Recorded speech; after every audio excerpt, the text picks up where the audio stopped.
The wipers swept across the windshield like a metronome, measuring the silence. Outside, the world dissolved into a soggy gray-green blur. Home was still 2 hours away, maybe 3, depending on how stubbornly this November rain clung to the asphalt. Michael gripped the steering wheel as if it were the rim of a sinking barrel. His knuckles were white at 10 and 2. I wasn't looking at the road, but at the number glowing on the dashboard, 27 miles per gallon. My mind, treacherously idle from small talk, instantly did the math, about 5 gallons of gas, almost $40, just to get to my parents and back. I shut down the thought, the way you'd kill the engine of an old Chevy Impala, with a sharp turn of the key. Want some coffee from the thermos? I asked. My voice sounded strangely loud in this capsule of quiet. Later, he said, eyes fixed on the line of tail lights ahead. Okay. There it was. Okay. The safest word in our vocabulary. It meant, I don't want to fight, I'm tired, let's put this off until later. Later had been stretching out since August. Since that night he forgot about our candlelit dinner, stuck at the office working late, while I, like a fool, wore that new dress, the one that was a little tight across the chest.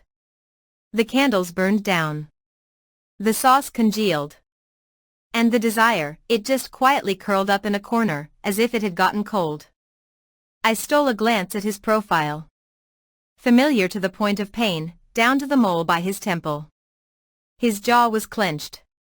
He got that look when he was trying not to talk about money. About the loan on this very car we were sitting silently in. About the dentist's bill under the magnetized fish on the fridge. About how his bonus had been deferred again. We'd been dancing this careful dance, me suggesting cheaper dinners at home, him snapping that the money's fine, and then us freezing in a stiff embrace until the next time. The GPS politely suggested an exit for a gas station. We need to get gas, Michael said. Yeah, I agreed.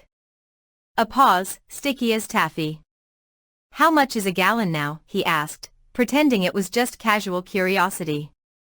$3, I think, I lied, knowing it was $3.20. Giving him that 20-cent difference, giving him the small illusion of control. That was our currency. Not the dollar, but the unspoken. We paid for peace with silence. He pulled into an Exxon. The car sighed and fell still. Now the rain drummed on the roof, speaking in plain text. How much should I put in, he asked. Fill it up, I wanted to say. But I said, 10 gallons. Thrift. An unvoiced admission that yes, we were counting. He nodded, got out. I watched him turn away from the car and drag a hand down his face. A gesture of endless weariness. And something in me shifted. Not attraction, no, this feeling was from a deeper place. Something ancient, kindred. An ache for this man who was also scared, also drowning in debt and expectations.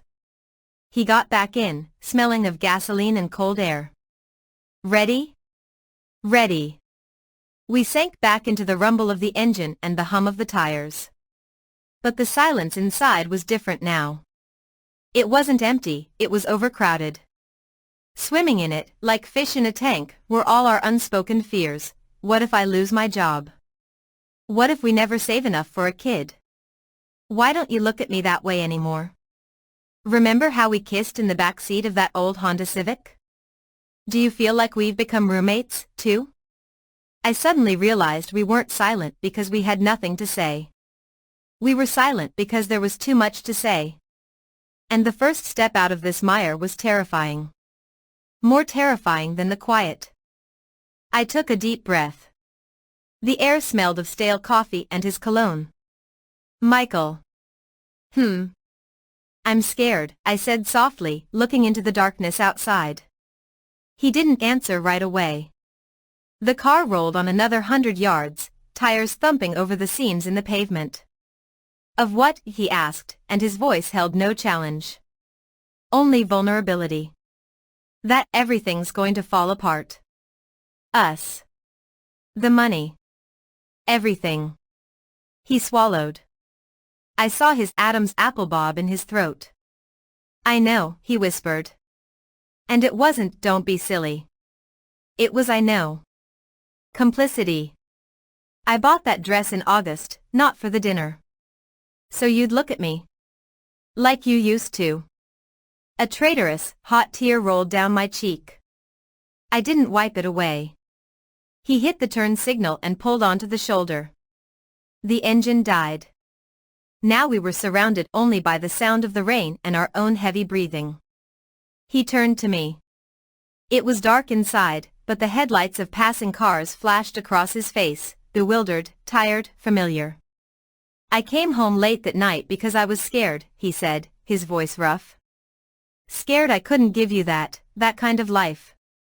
And that you'd be disappointed. And then I saw the candles and that dress, and I hid in the numbers on a spreadsheet.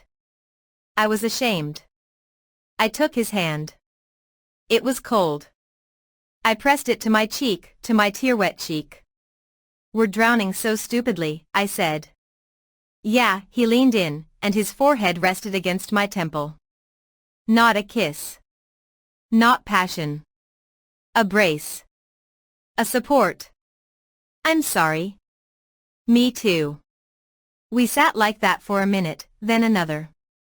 The rain was letting up, fading to occasional drops. You know what I was thinking about, the whole time we were quiet, he said, his forehead still against me. What? That I just want to get home with you. Just walk in, kick off these damn tight shoes. And go to sleep. Next to you. That's a good thought, I smiled through the tears. Let's do that. He started the car, turned the wipers back on. They cleared the water from the glass, revealing the road ahead, wet, dark, leading home. We drove for another hour. We hardly spoke. But it was a different silence now. Not a hollow echo, but a quiet, shared space where, finally, we could breathe. A space where we'd just planted a fragile, tiny seed of a conversation.